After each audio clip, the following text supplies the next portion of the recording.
Hey, joining us now in studio is our good friend Bill Weaverling. And Bill's got an interesting story I wanted to share with our listeners today. You've heard some of his ads running.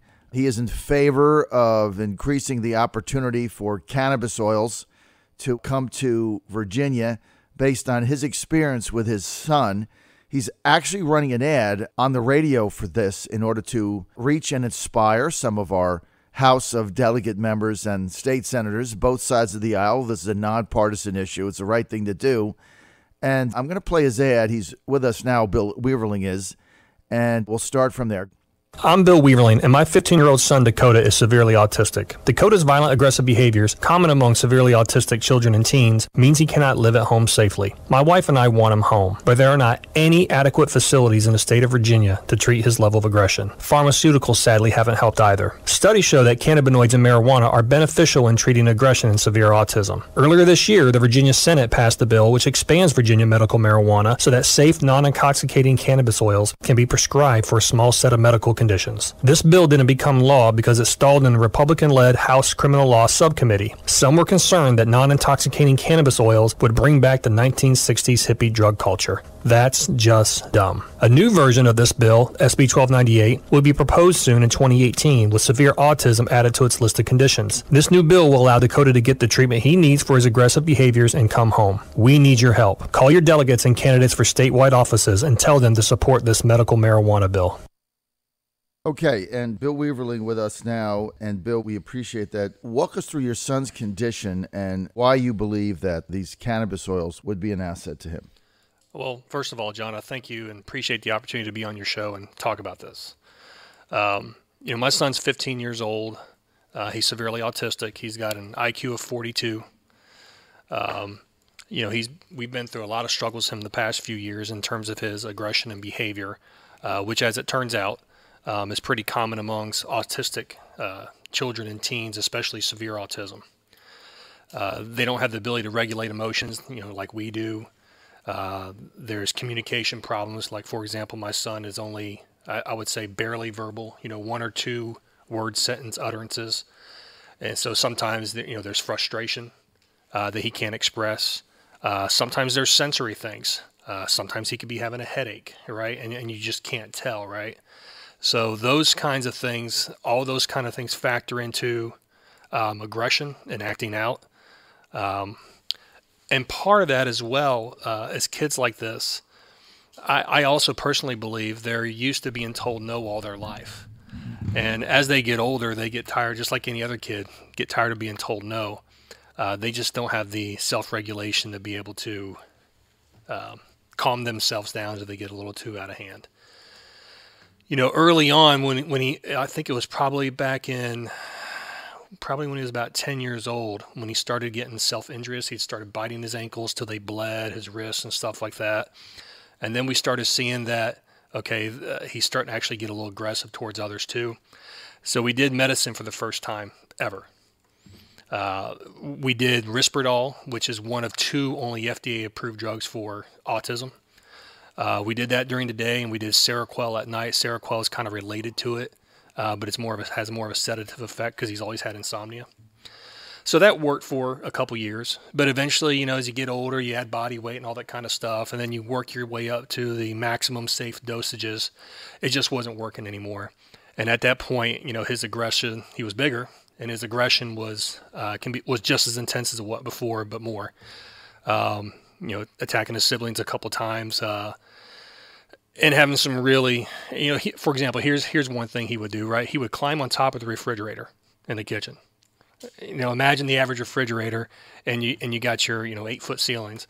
So he's up on top of the refrigerator. Now, obviously, you want to get the kid down, so that turns into a 3-hour battle. And if you manage to get him down, well, now you're in a fight with him, and it ends up finally where you almost have to restrain him for your safety until he finally calms down. So in essence, we became kind of prisoners in our own house. Couldn't go anywhere. I remember having the firemen carry him out of MacArthur Mall one time just because, in the meantime, you're wondering if someone's going to call the police because you look like you're kidnapping a kid who's going crazy. And then of course that impacts the other kids because you can't concentrate on them as much. You can't help the other kids with their homework as much. You can't do all these little extracurricular things. Like, for example, my daughter just became class president of her middle school, which would not have been possible had we not finally sought help and try to get help for his behavior. So he eventually went to CSEP. That didn't work out so well. CSEP did not do a good job for him. What is CSEP? Southeastern Cooperational Educational something. It's kind of like a school system within the different school systems that focus on special education as one part of what they do. Right. And so he became a little too aggressive for the normal classroom, so he actually went to their facility. And pretty much it got to a point where he was kept in that room all day, a room about half the size of your studio here, not really getting much of an education with the teachers walking around in these really thick overalls that kind of look like dog training suits because they didn't want to get bit. So after a while, we forced the city of Chesapeake to send him to private day. So he went to a private day school for a little while, which helped, because they could do different therapies during the day and stuff like that. But it got to a point to where even they said he needs more of a help. So we hospitalized him for 4 months at Kennedy Krieger Institute at Johns Hopkins in Baltimore. And they came up with a behavior plan that was great. Without getting into the particulars, too much of the particulars, it was based on ABA therapy and a couple other things, and it worked really well. They even visited our house when they discharged him to try to accommodate the plan for the home environment, and that worked probably about for a good close to 18 months. But because the plan was designed in a clinical facility and it doesn't transcribe perfectly to a home environment, over a while it degraded. And so it got to a point where the behaviors were becoming even more unmanageable. And at this point, he's even bigger. Right. This is the end of 2015. How old is he now, Bill? He's 15. 15. And he's an adolescent big boy. Yeah, teenager. He's probably maybe about a half inch shorter than you. Yeah. And he's got that ligament strength and that testosterone that you get in those teenage years. And when he fights, he goes all out. It's not like a half-hearted effort. It's kind of like fight or flight. It's all or nothing. Right. And you can imagine if he latches on with a bite, that could be pretty painful. Right. So we made the heart-wrenching decision. We went to a place called Hughes Center in Danville, and he was there probably for about a good 8 or 9 months, and it wasn't really helping. And the visitation policy was horrible. Right. And then we said, well, if he's not getting any better, we might as well have him closer to home. Right. So we tried a facility called Holiday House in Portsmouth, where he's currently at now. Now, through no fault of their own, they can't really handle his behaviors either. In some ways they're hamstrung by Medicaid and hamstrung by the law on their modality of treatment. They can't, just like the Hughes Center, they can't take the Kennedy Krieger plan and implement it the way it needs to be implemented because of the way the laws are written. Right. But that's kind of another topic. So because he now has to leave Holiday House, because they had a psychologist come in and say, hey, he needs a better place, because he has to leave Holiday House, now we're trying to find a new placement for him, because he's not at a point where he can come home and be successful safely for him and for the family. Right.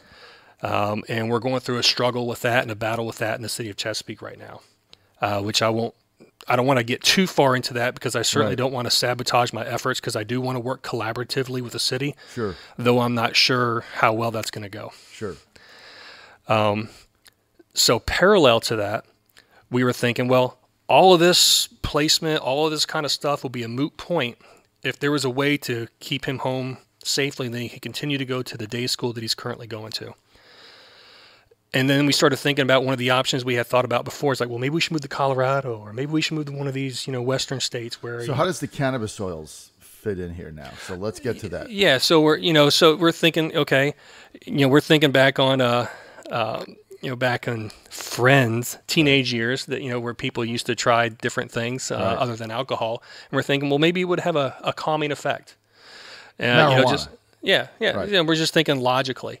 And it's like, certainly I'm not going to sit there and, buy a bag of dope on the street and try it on my kid. Right. I would want that done safely and appropriately under Right. medical supervision. Sure. And so we're thinking, well, maybe we need to move to Colorado or one of these other states. But then we started thinking like, well, let's look into what they've done here so far. And I saw that last year there was or earlier this year, I'm sorry, Senator Favola and Senator Vogel actually proposed a bill which was called SB 1298, which took our existing medical marijuana law, which is approved for a certain type of epilepsy, and expanded to additional medical conditions.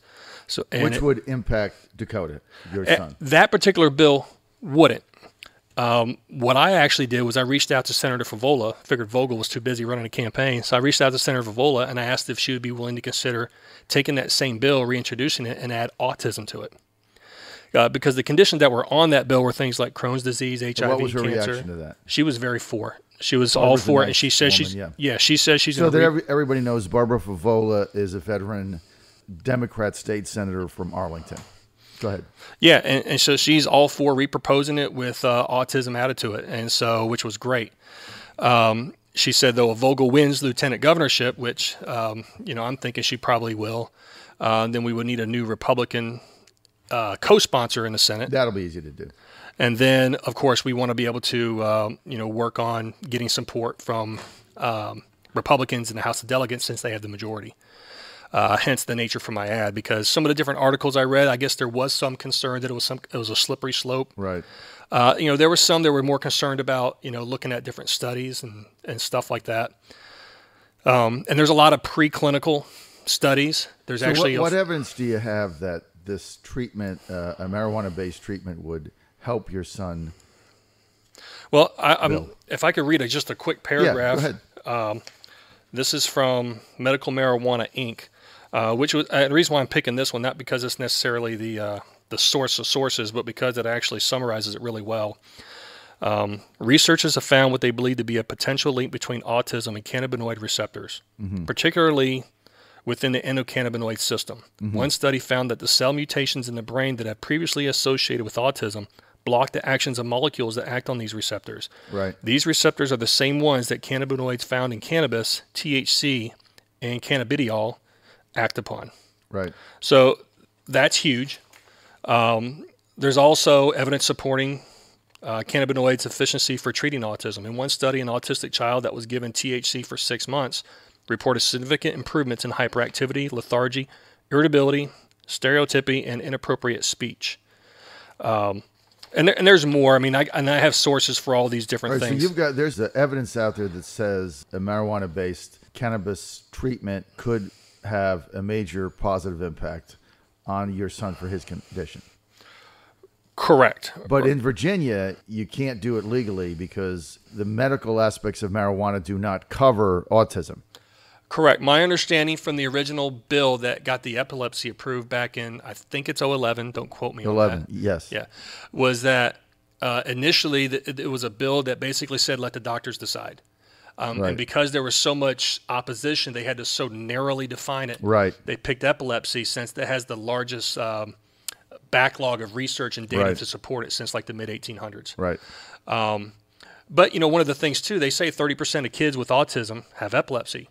And there's an unknown percentage of those of that other 70% that may have what's called silent seizures.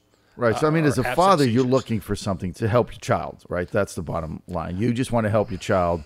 Absolutely. And so this particular methodology with a marijuana-based cannabis oil type system could be a major benefit to your 15-year-old son, Dakota, who's been suffering for some time. And you're handcuffed as a Virginia resident because you're not able to utilize it because it's not legal and you don't want to do anything illegal. So your choices are either lobby and get this passed so that you'll have the opportunity to try it, or move to a state that is more friendly to it, like Colorado and perhaps Washington, Oregon. Meantime, you've got kids in school, you got a job, so it's not as easy as that, right? Just move out to, Colorado Springs or something, although it is a nice area. And the other difficulty with moving as well is, my son Dakota has Medicaid. He has Medicaid based on an income waiver. It's a certain type of income waiver based on his condition. Right. And I don't know if anybody has any experience dealing with government bureaucracy, Medicaid, of course, is state controlled. So if you go to another state, you almost have to start over trying to get back on Medicaid, or it's a lot of big bureaucratic red tape and all this other kind of stuff. So in essence, you can't just go to Colorado, buy it, and bring it back, right? Well, I can't do because that's illegal. Correct. Yeah. The possession of that is illegal. The only the current law doesn't necessarily legalize it for epilepsy. It just gives you an affirmative defense if you're caught with possession of it when you go to court. Right. So if your son had epilepsy and fell under that ruling and you had it, you would have a defense. Right now you don't. So basically what you need to see happen is that this bill last year was SB 1298. Now it'll be changed, obviously. Correct. But you need a Republican sponsor in the state Senate to carry the bill along with Barbara Favola. Correct. And then you need the conservatives in the House, many of them that they look at the M word, the marijuana word, they don't understand it, and they just vote no, right? It's kind of rote, right? Marijuana bad, vote no, regardless of what the situation is. This is going to take a lot of work because we got to get out of committee. I mean, I think you're spot on, and I think people should look at this, and I think we need to lobby it and help you with this because as you explained Dakota's situation, Bill Weaverling, your son, I have to think how many other families are in the same situation in Virginia. And to me, if there's a potential that this could help your son, I don't know why the General Assembly would be stomping on it. But there's going to be opposition no matter what it is because you have certain House members that they just have knee-jerk reaction to some of this stuff. And you get the social conservatives saying it's the first step towards legalizing marijuana like Colorado, et cetera. And you're looking at this for medicinal purposes only. Yeah, I want to be clear. I am not for the legalization of marijuana. Right.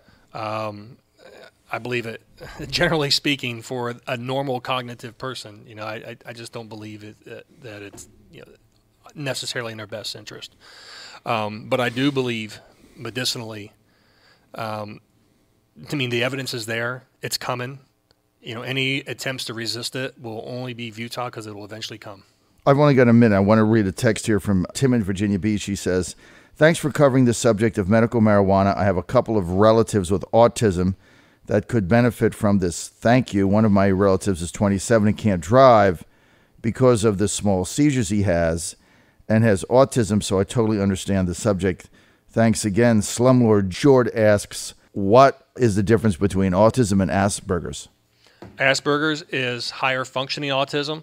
So autism is kind of a range of disorders, whereas my son is on the more severe end, classic autism, kind of like Rain Man, but without all the stereotypical savant type stuff.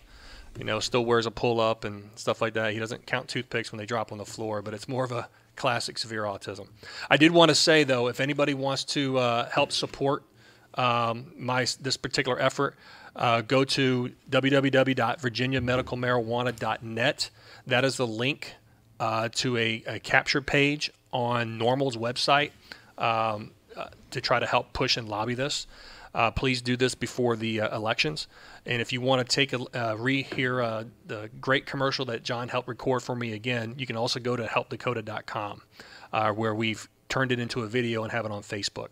Helpdakota.com. It's already got 184 shares. Please help share it some more. And it's got about 8,000 likes. So let's get the word out. Let's get the momentum going. And, even if we fail, we'll still be one step closer to success, maybe in a successive year. Bill, we're out of time. Thank you, Bill Weaverling, for coming and sharing that story. Thank you so much. Thank you so much, John. I really appreciate it. Good luck in the future.